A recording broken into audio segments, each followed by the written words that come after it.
Morning all. இன்றைக்கான tarot card of the டே நம்ம எல்லோருக்குமே என்ன மாதிரியான கைடன்ஸ் யூனிவர்ஸ் தராங்க அப்படின்னு நம்ம பார்த்து தெரிஞ்சுக்கலாம். ஸோ இன்றைக்கி நம்மளுக்கு என்ன கார்டு வருது அப்படின்னு நம்ம பார்த்தோன்னா, இன்றைக்கி வந்திருக்க கார்டு 10 ஆஃப் வான்ஸு. இந்த 10 ஆஃப் வான்ஸ் அப்படின்னு சொல்லும்போதே இதில் நிறைய எஃபர்ட் நீங்கள் உங்கள் லைஃப்பில் போட்டிருப்பீங்க. ஒரு ரிலேஷன்ஷிப்பாக இருக்கட்டும், ஒரு சின்ன விஷயமா இருந்தால் கூட நான் எவ்வளோ எஃபர்ட் என் லைஃப்பில் போடுறேனே, எந்த விஷயமே எனக்கு சீக்கிரமாக சாதகமாக முடிய மாட்டேங்குதே, ஒரு சின்ன விஷயம்னா கூட எனக்கு இவ்வளோ டைம் இவ்வளோ எஃபர்ட் எடுக்குதே, என்னால் முடியல அப்படின்னு சொல்லி நிறைய விஷயங்கள் நீங்கள் லைஃப்பில் நினச்சிருக்கலாம். ஸோ இந்த மாதிரி ஒரு எஃபர்ட் போட்டு நீங்கள் ரிசல்ட்டுக்காக வெயிட் பண்ணிகிட்ருக்கீங்க அப்படின்னும் பொழுது கண்டிப்பாக இந்த யூனிவர்ஸ் வந்து உங்களுக்கான ரிசல்ட்டை கொடுக்கும்.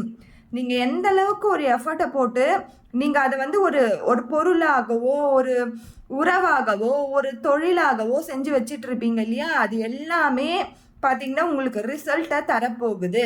அதுவும் நல்ல ரிசல்ட்டை கொடுக்க போகுது. இத்தனை நாள் வந்து உங்களுக்கு ஏதோ ஒரு பேடான நெகட்டிவான ஃபீலிங் உங்களுக்கு இருந்திருக்கும்.